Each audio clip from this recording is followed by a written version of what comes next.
हर खबर का सच, हर पल आपके साथ। चाहे शहर की हलचल हो या गांव की बड़ी चुनौती, हम हैं वहां जहां खबर बन रही है। SN24 न्यूज, हर सत्य सीधी बात। नमस्कार, मैं कल्याण शंकर दुबे, सूरत नगरी समाचार पत्र और डिजिटल न्यूज चैनल में आप सभी दर्शकों का हार्दिक।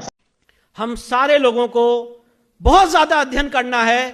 इस समय जो कानून कंप्लीटली अगेंस्ट द कॉन्स्टिट्यूशन है, फॉर एग्जाम्पल अभी मैं हाल फिलहाल में एक केस में काफी दिन से मेहनत कर रहा हूं, जो हनुमान जन्मभूमि का केस है, जहां पे किष्किंधा में अंजनाद्रि पर्वत पे कोप्पल डिस्ट्रिक्ट में कर्नाटका में 700 750 पाता है तो जनरल कैटेगरी वाले को तो ही एंट्री मिल सकती है कोई भी डॉक्टरेट में, चाहे वो MBBS हो, चाहे वो हड्डी रोग हो, चाहे SD हो, चाहे सर्जन हो, चाहे MD हो, जो भी हो,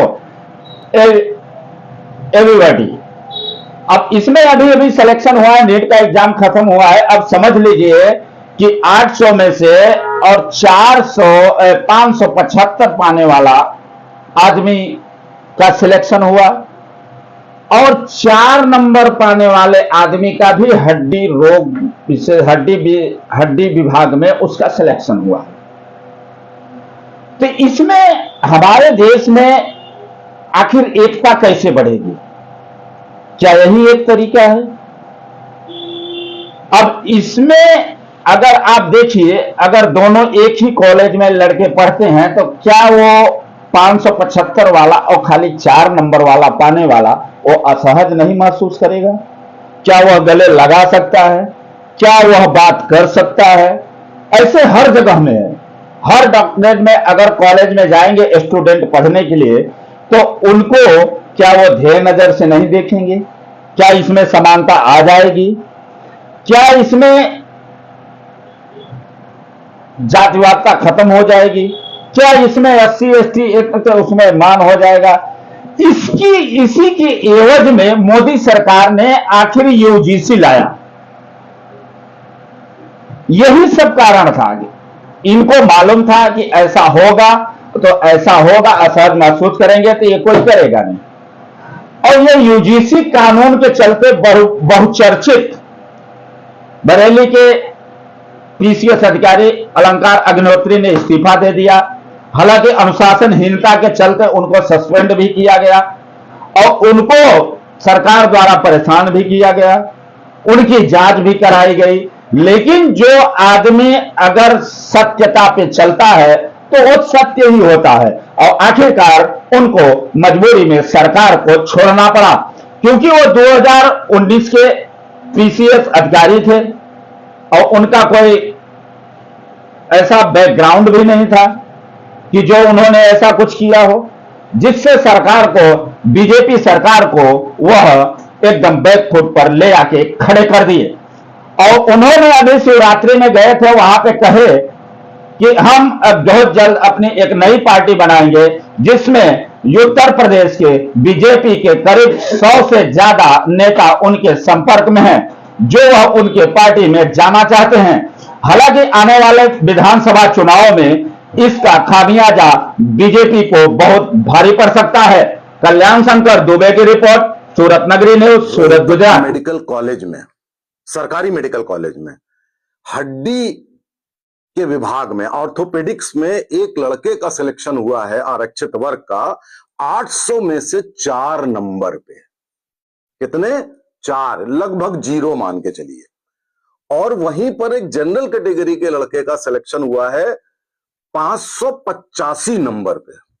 अब 800 में 585, लगभग 75% पे सिलेक्शन वर्सेस 4 नंबर पे। अच्छा, ये तो हड्डी के विभाग की बता दें। सर्जरी, गायनेकोलॉजी और एक मेडिसिन विभाग और ट्रांसफ्यूजन मेडिसिन और एनाटॉमी, सब जगह लगभग 10, 11 या मैक्सिमम 40 नंबर पे सिलेक्शन किया गया।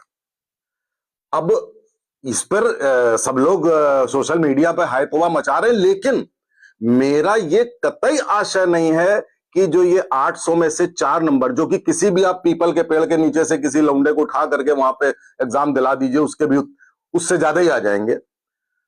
मेरा ये कंसर्न कतई नहीं है कि ये खराब डॉक्टर बनेगा, लोगों का जीवन खतरे में आ जाएगा। मेरा ये सब आशय नहीं है। इसके परिणाम, दुष्परिणाम क्या हैं वो आप जरा समझिए। ये जो 4 नंबर वाला लड़का जब विभाग में जाएगा और 585 वाले लड़के के साथ जब काम करेगा, एक जूनियर डॉक्टर मरीजों का इलाज भी करता है, पढ़ाई भी करता है, हर 2-2, 3-3 महीने पे पढ़ाई के वाइवा होते हैं, एग्जाम होते हैं, सब होता है। उसके बाद क्या आप सोचते हैं कि ये 585 वाला लड़का इस 4 नंबर वाले से सहज हो पाएगा, गले में हाथ डाल के बात कर पाएगा?